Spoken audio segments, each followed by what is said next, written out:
I remember the date as if it had a face. October 14th. The day the bank called me a liar, and my life savings was folded into someone else's ledger.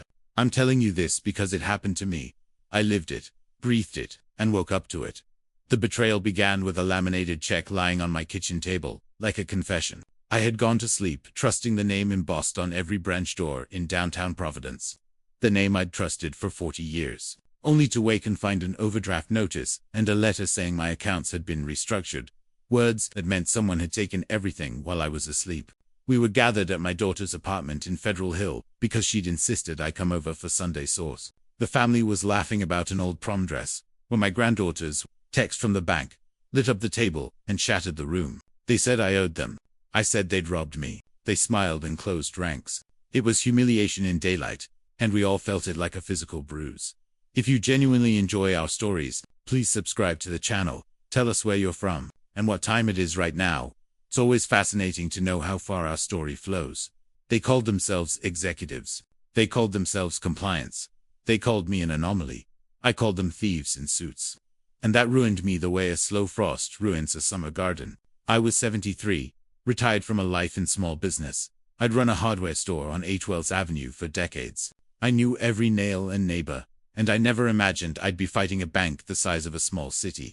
The first weeks were flurries of polite denials and carefully worded emails. The manager at the branch had the same calm, practiced tone as a funeral director. There must be a misunderstanding, she said. We can investigate. But their investigation meant I couldn't get access to the remainder of my accounts, and I had to wait while they reviewed documentation. I felt them watching, amused, like a doctor watching the last gasps of a patient they'd already decided to let go. Humiliation stuck to me in those early weeks. Friends who'd once popped by the store began offering awkward condolences. They whispered about elder abuse in coffee shops while avoiding looking at me. My daughter, Maria, tried to be rational. She printed out bank statements and circled numbers with a Sharpie like a surgeon marking a body. The numbers didn't add up. Withdrawals large enough to buy a used car. Transfers routed through shell accounts in cities I'd never heard of. Automatic loans taken out under my name. I had never signed for any of it. I had always balanced my own books. The more I asked questions, the more the bank smiled and invoked the same words.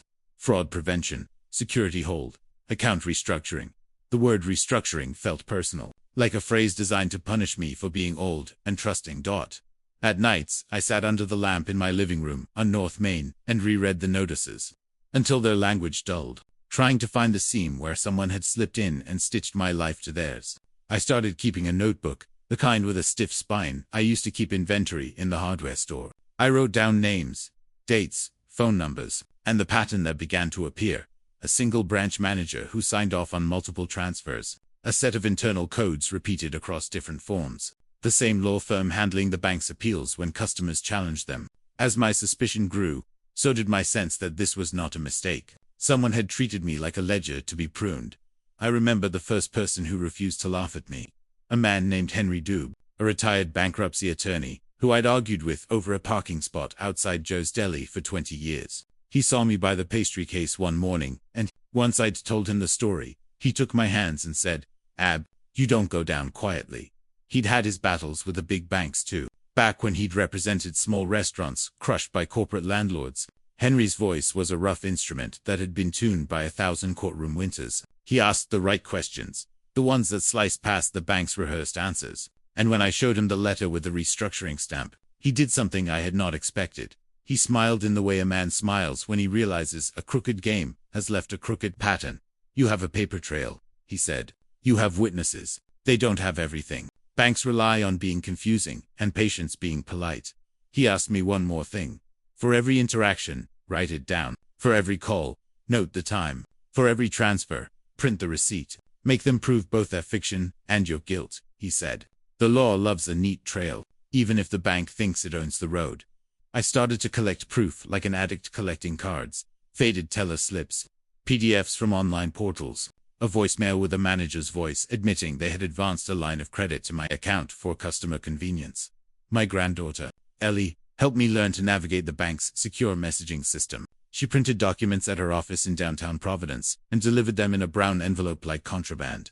We began to notice a pattern worse than a single theft. Hundreds of older customers in the same county had similar notices, similar restructurings. The thread pulled tighter. It wasn't personal in the petty sense. It was institutional. I reached out to the local papers, the Providence Journal, WPRI, hoping for a reporter's curiosity. The younger journalists were interested, the editors even more so. One reporter, Keisha Morales, asked the question 100 polite meetings hadn't.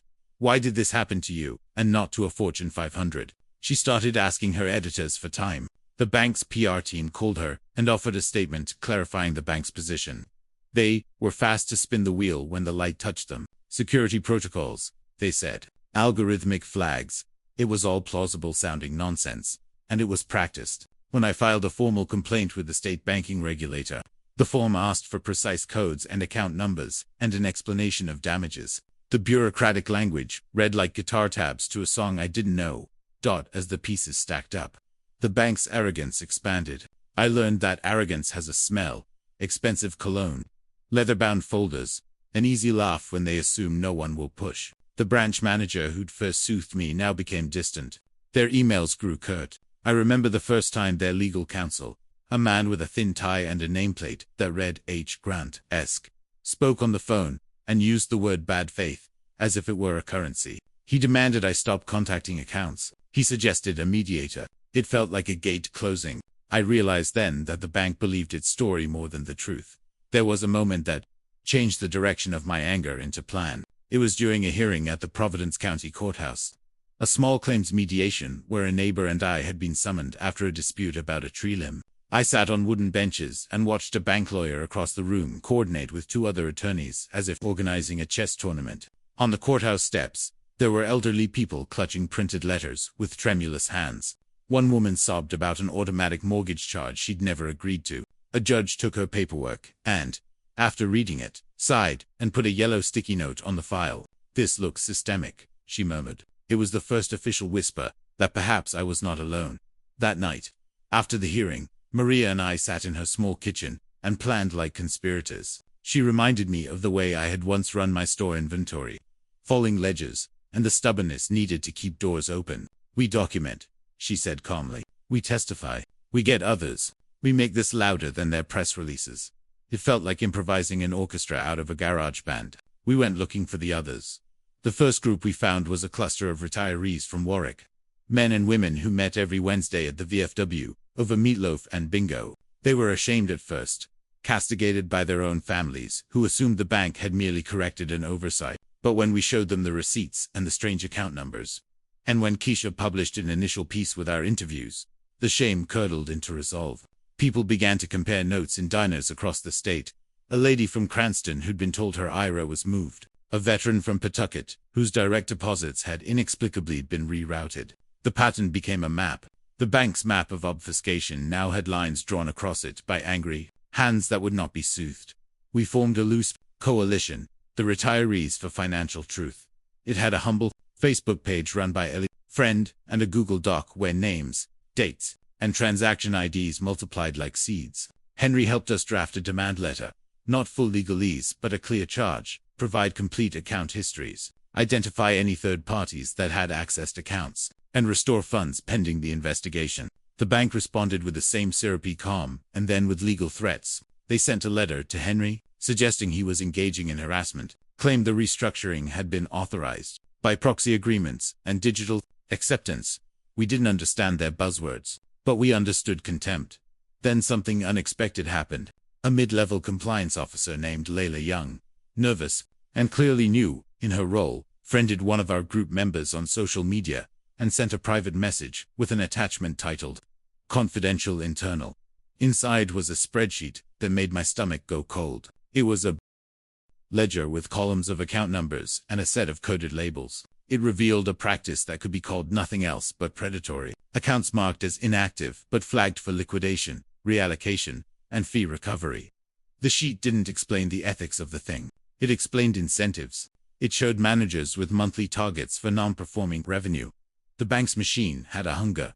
Layla's fear trembled through her message. She told us she had found the file during a routine audit and that some people in senior operations had been using fraudulent identifiers to process internal transfers that appeared legitimate on the surface. She wanted to help but feared for her career. We were suddenly not just a cluster of old people with a cause. We were recipients of whistleblower evidence. Henry called his old friends, retired auditors, and an ex-IR, the investigator who owed him a favor, and within a week we had a binder's worth of explanations and annotated spreadsheets that translated corporate euphemisms into crimes. The bank, of course, filed a motion warning of defamation if their reputation was maligned. But the ledger had its own voice, and the numbers spoke louder than a PR line. We learned then that banks bleed on paper, and if you know how to read the bloodstains, you can point to the wound. We filed a class action suit with a modest law firm in Providence that specialized in financial fraud. The filing was messy and honest. It tried to be as human as the people affected. The bank responded with a phenomenon I had come to expect. A blizzard of motions designed to make the plaintiff's side exhaust itself. Discovery requests were endless. Depositions were long. At one deposition, a senior compliance manager repeated the phrase, "We followed protocols," so often that her voice became a tape on loop. We pushed. Our elderly plaintiffs learned to sit under fluorescent lights for hours and answered the same question, until it felt like a confession. Still, the bank continued to act like a kingdom, hurling polite insults from its battlements. The campaign to publicly shame them began in the strangest of places. A podcast recorded in my granddaughter Ellie's living room, where I told the story into a microphone with my hands pressed around a hot mug of tea. The podcast racked up listeners because people love the smell of injustice. Keisha's articles amplified it. Social media memes, ugly and clever, were shared by people who had never set foot in Rhode Island. The bank started losing local goodwill, and the boardroom began holding emergency meetings. Where once their confidence had been smug, now it felt nervous. But arrogance morphs. It becomes strategic. They hired a high-profile PR firm and a national defense team. They used their lawyers to file countersuits and tried to split plaintiffs apart with confidentiality agreements and settlement offers that seemed generous to a frightened elder. They offered settlements to those who would accept not. Some took it, needing money for medicine or repairs. I resented them at first, until I understood the calculus that made a person accept a soft silence to solve a hard present. For those of us who refused the hush money, the fight continued, more brutal now, because it had become personal. A single break came like a thunderclap. The bank's chief financial officer, a man who had built his career polishing numbers in Manhattan, had a lapse. An email mistakenly sent with a reply all that included correspondence showing awareness of the reallocation program and discussing walkaway strategies if regulators poked around. The email was a crude, human mistake, and once the message was out, the bank's defenses looked like paper armor. Keisha obtained access to the email through a whistleblower lawyer and released it. The CFO's offhand joke about letting the old folks fund our quarterly made headlines and made the bank's sympathizers go quiet. The board called internal meetings that they insisted were transparent, and regulators came looking. When the Department of Banking launched a formal inquiry, the bank's stock dipped. Investors who'd tolerated the company's risk appetite began asking awkward questions. Depositors moved money to credit unions and local banks. Social media lit up with a single demand: accountability. A small committee was formed to audit the practices, and subpoenas were issued. The legal tide turned because the bank had, in its arrogance, left too much evidence on the table. But the victory still did not feel complete. We had exposed a practice, yes, and we had forced the bank to pay fines and restitution in many cases. But the institution's leaders were still in place, still confident in legal teams that could pay to delay and obfuscate. My moment of resolve, my pivot from angry retiree to tactical avenger, came not from the courtroom but from something nearly as small: a ledger footnote.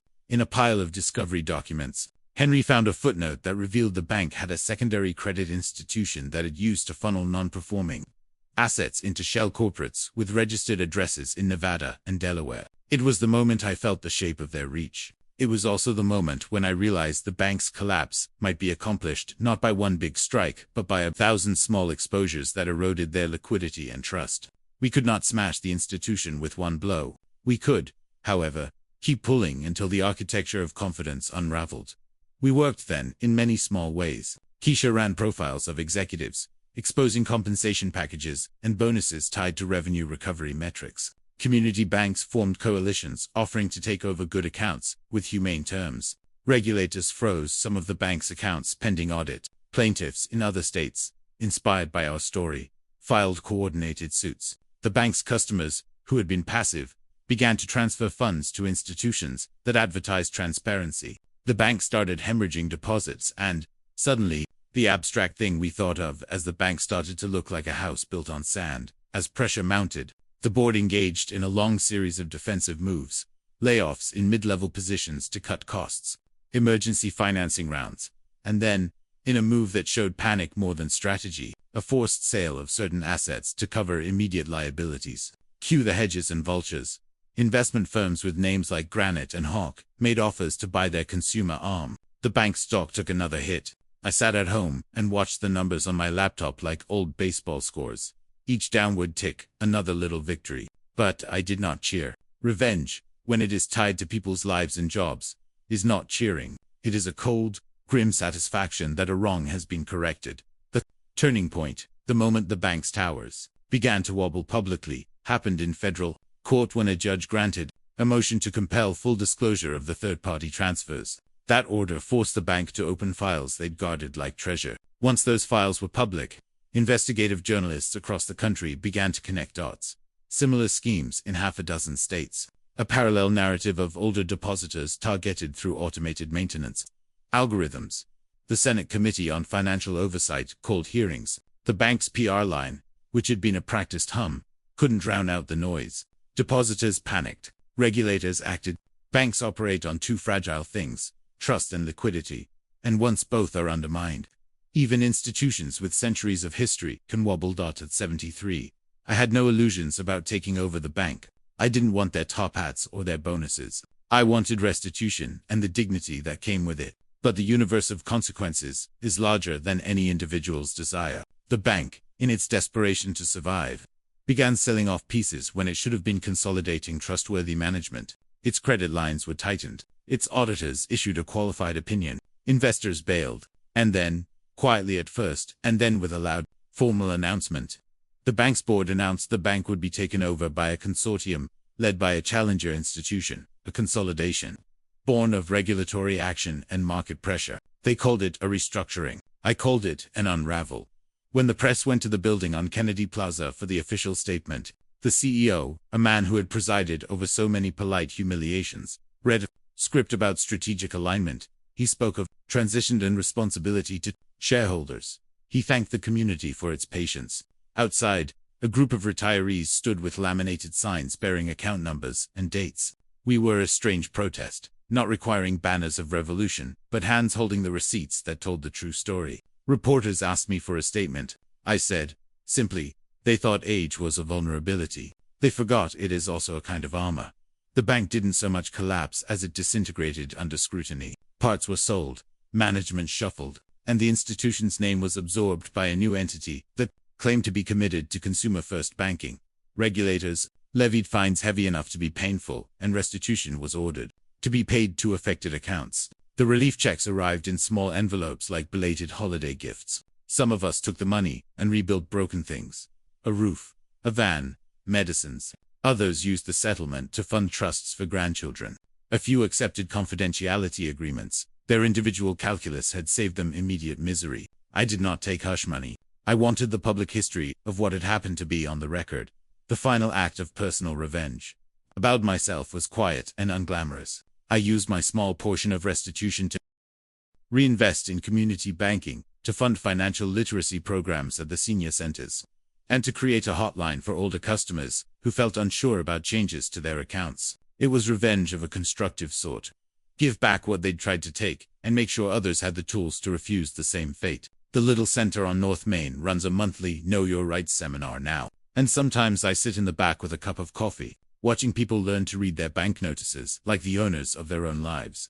There were residual lawsuits and angry lawyers who scribbled in margins and attempted appeals, but the momentum had shifted. The bank's image lay tattered, and the men in their tall offices had to answer to hearings and restitution checks. Some executives resigned, some retired with bruised reputations. There were stories of people losing jobs when the consolidation happened, and I uked at that cost with complicated feelings. Revenge had a price. We had broken a machine that had taken what it wanted. In breaking it, we also disrupted livelihoods. I slept badly for a while with this in my bones. The sense that justice and consequence are not the same thing. In the end, satisfaction arrived, not as a jubilant trumpet, but as a soft, late light. Walking past the branch one morning, I saw a new plaque promising community partnership.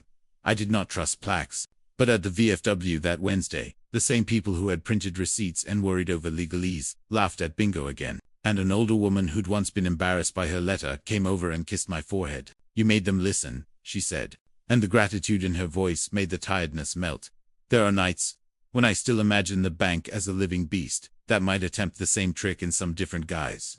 The vigilance is a habit now. I check account statements every month. I teach my granddaughter how to read the fine print. But most of all, I remember the absurdity and cruelty of being treated like a ledger and the sweetness of watching enough people pull the threads until the garment unraveled. It is a peculiar thing to have engineered the fall of an institution and to find the victory quieter than you'd imagined. The bank did not explode in a single dramatic crash. It faded under examination. Its fractures widened until the weight of untrust collapsed one wing after another. At 73, I discovered that patience, paperwork, and community could be more lethal to arrogance than thunderbolts. When the final headlines declared a bank failure and regulators discussed precedent, I poured a small measure of rum, sat at my kitchen table, and read the front page like scripture. There is a closing I keep to myself. When the dust settled, I went into the branches that remained and asked to speak to the managers. I told them, plainly, about the nights I had sat awake, worrying whether I'd lose the roof for my head. I told them about the dignity of small accounts and the arrogance of being seen as easy prey. Some stared at me with the bored face of someone who'd watched too many angry older men. Others listened, the way someone listens to weather. One manager, a woman with a firm jaw, put her hand on my shoulder and said quietly, "We heard you." I wanted to believe her.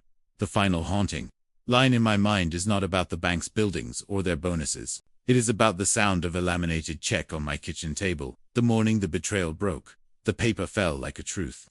Flat and flimsy. It was proof that even the most bureaucratic violence starts on the surface, with an ordinary object and a polite sentence. They thought paper made them invincible. I learned how to keep a ledger and how to make paper sing back. The end.